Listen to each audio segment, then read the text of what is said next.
I don't know how to cancel. Bitcoin grant program is unlike any other, using quadratic funding to maximize the impact of your donation. Unlike traditional grant programs, Gitcoin Grant matches donations based on the number and diversity of donors. Here's a comparison of 3 projects, all receiving $1,000 in crowdfunding. Scenario 1, $1,000 from one donor, matched to a minimal amount from the funding pool. 2, $100 from 10 donors who have very similar profiles, consistently donate to the same projects, and appear to live in the same part of the world, is matched to a medium part of the funding pool. Scenario 3, $4 from 250 donors who are very diverse, donating to different projects and are...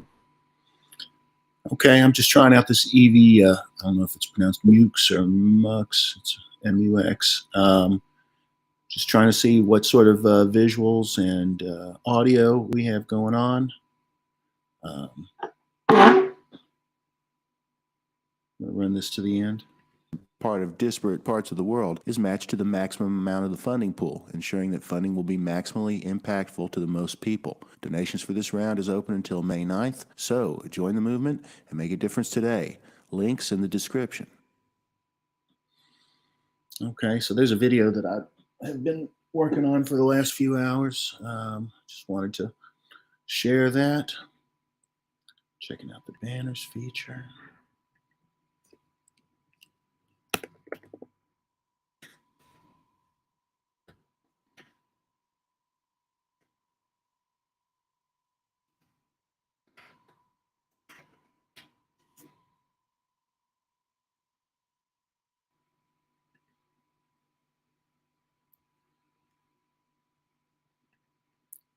From a scene. Transition with a banner. Okay, pretty good. The image quality does not seem too bad.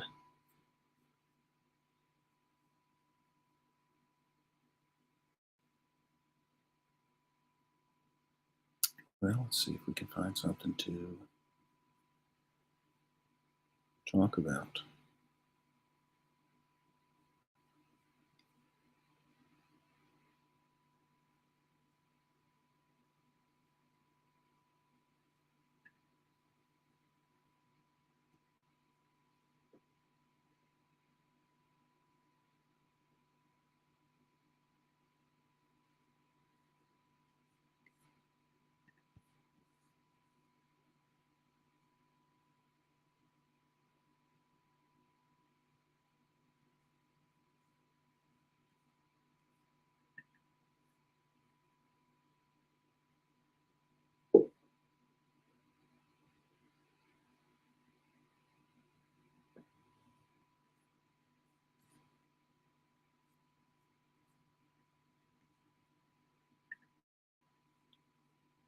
Okay, we're going to try to add a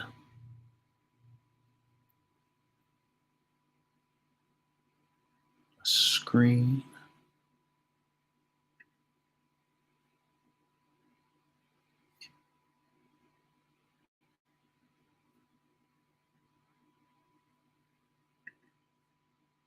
See that?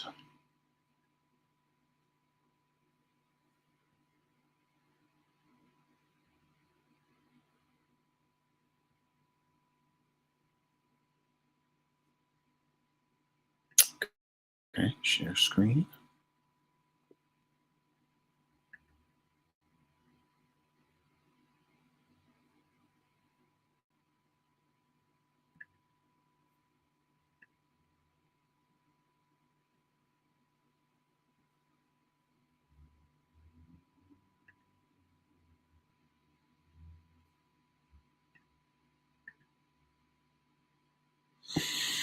All right, going down, we've got here 17 tips about screenwriting from Stephen King, compliments of screencraft, talking a little bit about that. I wonder if we can add music to this.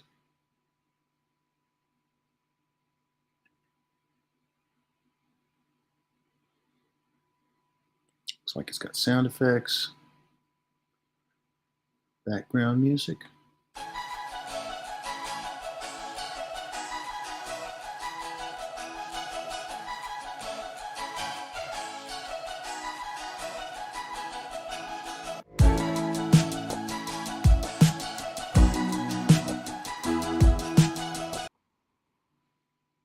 Okay, I'm not sure how we're supposed to integrate that.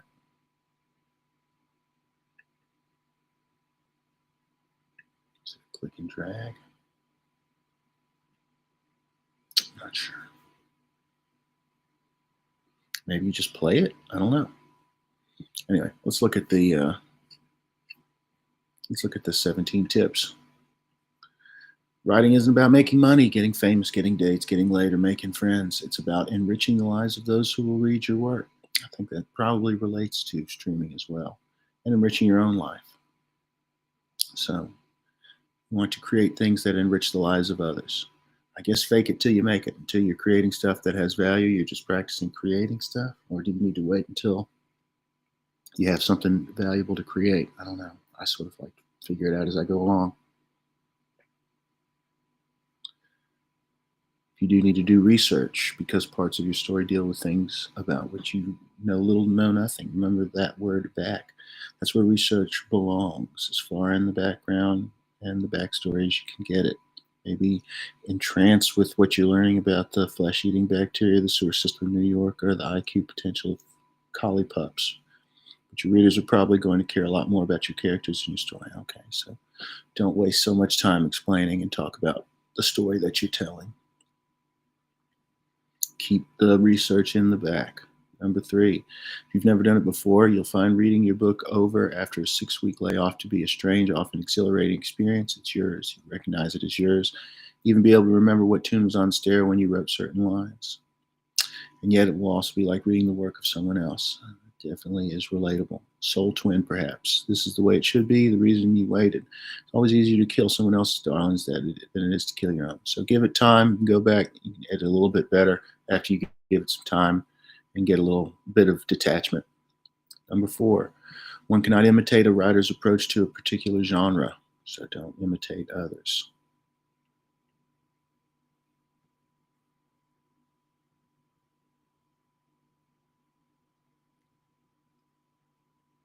Vocabulary is not the same as feeling. Plot is light years from the truth as it is understood by the mind and the heart. Number 5, a radio talk show host asked me how I wrote. My reply, one word at a time, seemingly left him without a reply. I think he was trying to decide whether or not I was joking. I wasn't. In the end, it's always that simple. Whether it's a vignette of a single page or an epic trilogy like Lord of the Rings, the work is always accomplished one word at a time. Yeah, I guess that's true, but I mean, you're also working with an end in mind to some degree, or there's a next point to the story that you're leaping, bridging, trying to move to. But yeah, it's the work is produced one word at a time. Number 6, first draft of a book, even a long one, should take no more than 3 months, the length of a season. 3 months. That seems 90 days. That seems legit. Reading at meals is considered rude in polite society, but if you expect to succeed as a writer, rudeness should be the second to least of your concerns. So read.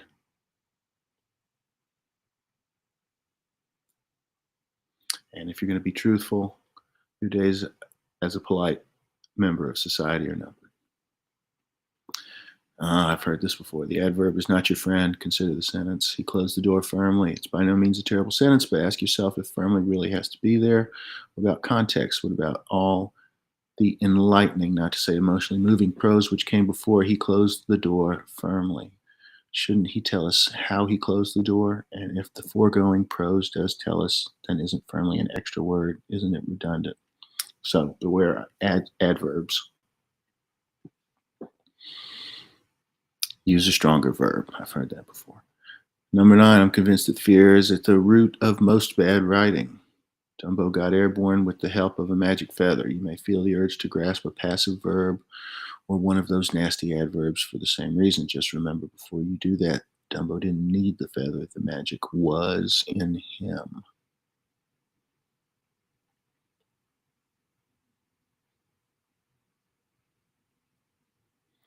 Avoid passive verbs.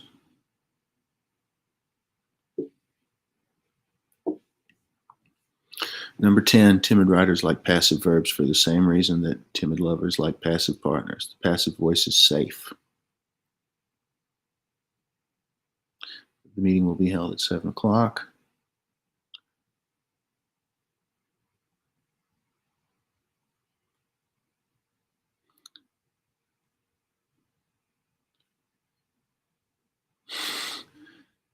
Don't be a muggle. Throw back your shoulders, stick out your chin, put that meeting in charge. Write the meetings at 7. There, by God, don't you feel better? All right, so avoid passivity. I need to cultivate an eye for it. 11, you have to read widely, constantly refining and redefining your own work as you do so. If you don't have time to read, you don't have time and tools to write. So you got to read a lot. 12, most exercise facilities are now equipped with TVs, but TV really is about the last thing an aspiring writer needs. Okay. Avoid the TV.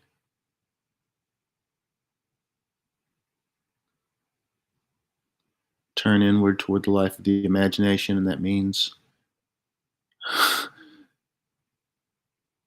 I'm afraid that Geraldo, Keith Oberman, and Jay Leno must go.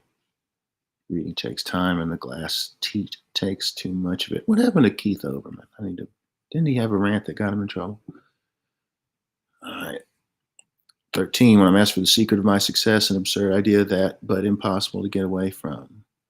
I sometimes say there are two. I stayed physically healthy and I stayed married. So be healthy, protect your relationships. It's a good answer because it makes the question go away and because there is an element of truth in it. The combination of a healthy body and a stable relationship with a self-reliant woman who takes zero shit from me or anyone else has made the continuity of my working life possible. I believe the converse is also true, that my writing and the pleasure I take in it has contributed to the stability of my health and my home life. 14, there should be no telephone in your writing room, certainly no TV or video games for you to fool around with. So create an area of where you can get in a flow state and focus.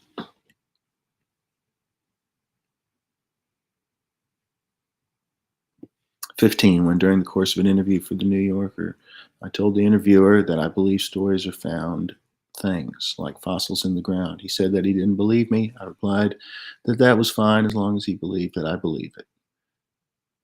And I do. Stories aren't souvenir t-shirts or Game Boys. Stories are relics. Speaks to the value, part of an undiscovered pre-existing world. The writer's job is to use the tools in his or her toolbox to get as much of each one out of the ground eye. So we're like an archaeologist unearthing a relic when we tell a story. Sometimes the fossil you uncover is small.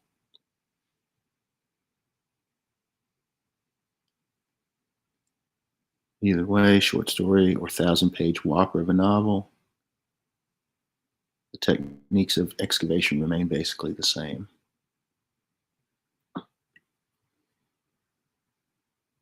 Use the tools in the toolbox to get as much out of each relic out of the ground and keep it in as intact as possible. 16, mostly when I think of pacing, I go back to Elmore Leonard, who explained it so perfectly by saying he just left out the boring parts.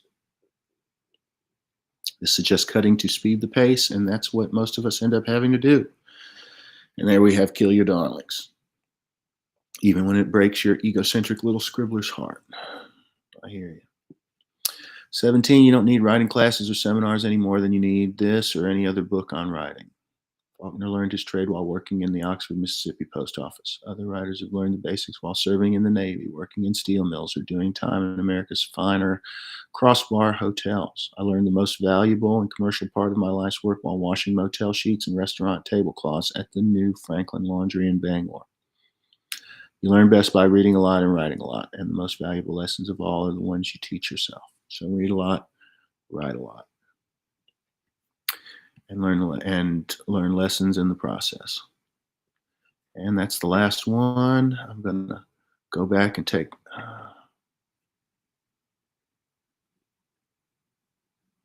Okay.